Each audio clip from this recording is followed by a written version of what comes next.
Monsieur Abissi Charlemagne, vous êtes membre de Faso Média. On dit que le Burkina connaît, on va dire, sa page de son histoire, quelque chose d'assez grand, notamment c'est ce que dit le monde politique. Aujourd'hui, pour vous qui êtes membre des médias, quel est l'enjeu pour cette sphère-là, médias? Alors, je veux dire que c'est une opportunité exceptionnelle, une occasion unique pour les médias de prouver qu'ils ont quelque chose à prouver et qu'ils doivent s'arranger, en tout cas pour montrer leur capacité. Parce que c'est une opportunité historique. C'est vraiment la première fois que les médias ont cette opportunité-là. Et je voudrais donc profiter de cette tribune-là pour demander aux uns et aux autres, en tout cas, de faire en sorte qu'au bout de cette épreuve-là, eh bien, que nous sortions grandis. Et évidemment, pour sortir grandi, cela va dépendre de l'accompagnement des médias en termes de relais même de cette information, en termes de contenu. Et pour vous, quel accompagnement il faut justement pour ce monde-là des médias?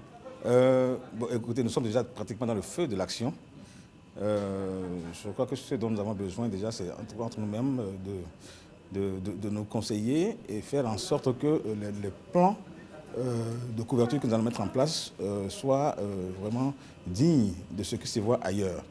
Et je pense que nous en avons l'occasion, il faut que nous le fassions.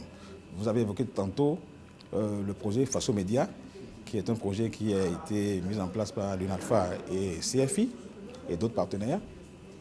Mais il s'agit de quoi? Il s'agit de créer cette plateforme entre médias et OSC afin que les deux puissent affronter ceux qui aspirent à nous diriger. C'est-à-dire en mettant leur force, c'est-à-dire les OSC en tant qu'experts et personnes ressources et les médias en tant que relais, en tout cas pour faire comprendre aux populations quel est le contenu visible et caché donc des projets de société que nous proposent les hommes politiques. Et particulièrement en ce qui nous concerne pour Faso Média, nous avons un exercice que nous souhaitons réussir avec les hommes politiques qui s'appelle le Grand Oral, qui va être vraiment pour la première fois une sorte d'immersion sérieuse dans les programmes de campagne donc des hommes politiques.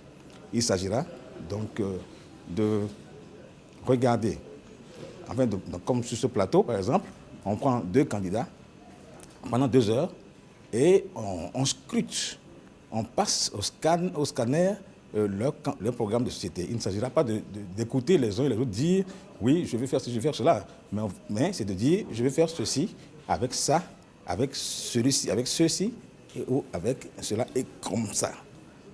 Il ne s'agit plus donc de venir raconter des bobards, on parlera chiffres.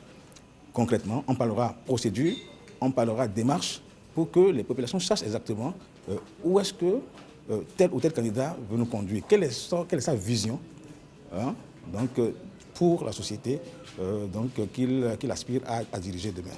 Et ça, vraiment, pour nous, c'est un challenge et nous souhaitons que toutes les parties prenantes puissent adhérer à ce projet-là pour que ce soit un modèle, afin que les prochaines fois, donc en 2020 et la suite, qu'on ne soit plus en train de faire la couverture de campagne politicienne. Voilà, c'est-à-dire qu'il faut qu'on reste sur les dossiers, il faut qu'on reste sur des schémas de société, il faut qu'on reste sur des systèmes afin qu'on change de mentalité.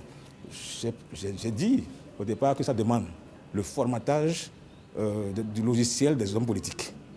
Voilà, il faudrait qu'ils oublient désormais que la tête seule ne suffit plus, mais c'est ce qu'il y a à l'intérieur. Voilà, donc il ne s'agit plus d'être grand, d'être beau parleur, mais il faut proposer quelque chose de concret, de réalisable, de réaliste et de mesurable. D'accord. Et puis, dernière question, vous parliez de cette question-là, donc, de programme autour desquels tout cela sera assis, mais la question aussi de la responsabilité même des médias en cette période-là. Justement, voilà pourquoi pour nous c'est un grand défi. Si je disais au départ qu'il fallait que nous en sortions grandis, c'est justement par rapport à ça. je suis très heureux déjà de savoir qu'au Burkina Faso, contrairement à d'autres pays, les médias sont relativement responsables, pour ne pas dire assez responsables. Et je voudrais que, pour cette occasion, nous montrions davantage notre sens aigu de responsabilité sociale. Faire en sorte que ce qu'on nous demande en tant que médias, évidemment, c'est d'être le relais, d'être le porteur donc, des messages des uns et des autres, mais aussi d'être un regard critique afin d'éclairer le choix de l'électeur. Et c'est là où tout réside. Voilà pourquoi nous avons décidé de nous associer à des experts. Parce que nous, en tant que journalistes, nous ne sommes pas des experts, nous ne connaissons pas vraiment les choses en général, nous survolons les débats en général.